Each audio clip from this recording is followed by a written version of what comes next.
જય શ્રી કૃષ્ણ. હર હર મહાદેવ. આજે કુંભ મેળાને 1 વર્ષ થઈ ગયું, તો મને એમ થયું કે ચાલો આ બધી જૂની યાદો પાછી આજે તાજી કરીએ આપણે. તો ચાલો આપણે જોઈએ કુંભ મેળાના જૂના વિડીયો, બરાબર ને?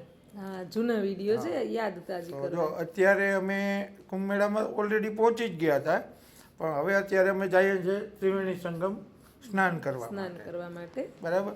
તો તમે ત્યાં પબ્લિક જોવો ને તો ક્યાંય હમાય નહીં, એટલી બધી હોળી, આટલું માણસ, એટલા ઘાટ બનાવેલા એટલા હશે ને. બધા ઘાટ, એને વાત જ ના પૂછો એમ બધી. અને જો હવે અમે હોળીમાં પણ ત્યાં ત્રિવેણી સંગમ બરોબર વચ્ચે જ લઈ જાય, વચ્ચે, હા, જ્યાં સંગમ થાય ત્યાં હોળીમાં, પછી ત્યાં એ લોકો વચ્ચે ઉતારે, પાણી જ્યાં ઓછું હોય ત્યાં, અને આપણે સ્નાન કરાવે એ લોકો.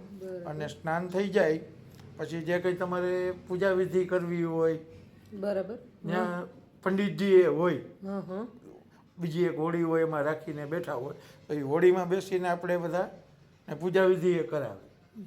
અને પછી પાછા રિટર્ન આપણે આવીએ ને પછી જો રોડ ઉપર સાધુ સંતો આવી રવેડી લઈને તો કેટલાય આમ આવતા હોય બહારથી, લાખો લોકોએ મુલાકાત લીધી હતી ને.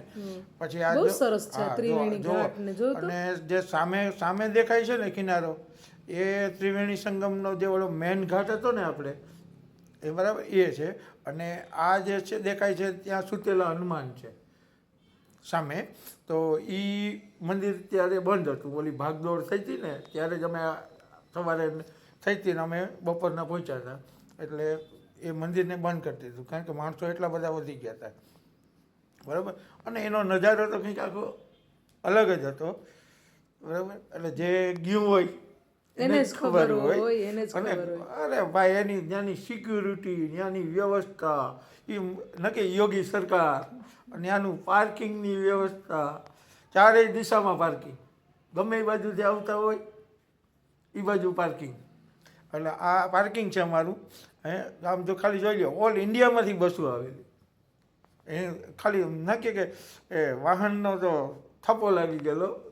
આમ જોવું તો ખરી તમે, મેં ઉપરથી આ અમારી જે બસ હતી ને એની ઉપરથી આ વિડીયો ઉતાર્યો હતો ત્યારે.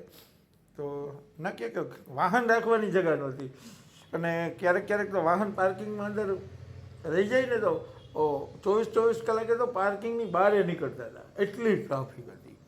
એ જોવો ત્યાં બસો, જોવો કેટલી બસો પડી, જ્યાં જોવો ત્યાં વાહન.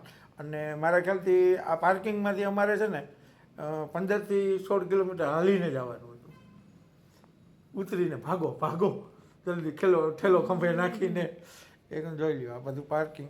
પાછું નાહી સ્નાન કરીને પાછું આવવાનું, લાલ ધજા દેખાય ને એ અમારી બસ છે, એટલે નિશાન રાખ્યું હતું, કોઈ ના મળે ને તો. પછી ત્યાં પાર્કિંગમાં જમવાની વ્યવસ્થા એ અમારા જે ટૂર ઓર્ગેનાઇઝર હતા એને કરી હતી.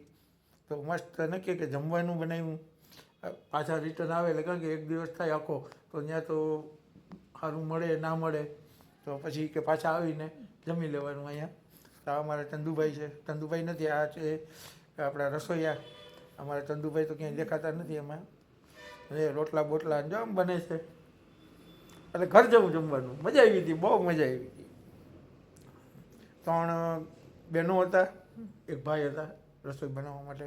પછી તો આ લોકો ડ્રાઈવરને જે હોય એ હેલ્પ પણ કરતા હોય. આ બાજુમાં પછી આગળ એક વાડી હતી, ટૂંકમાં કંઈક લહાવો લીધો અલગ જ. એ જો આ વ્હાઈટ કપડાવાળા હતા ને એ અમારા ચંદુભાઈ હતા, બરાબર. પછી અમે બારોબાર નીકળીને બીજા દિવસે પાછું જમવાનું જ્યાંથી હાલતું હોય અમારું. તો બહુ મજા આવી હતી. તો તમને આ વિડીયો ગમે તો લાઈક કરજો, શેર કરજો અને કમેન્ટ કરજો.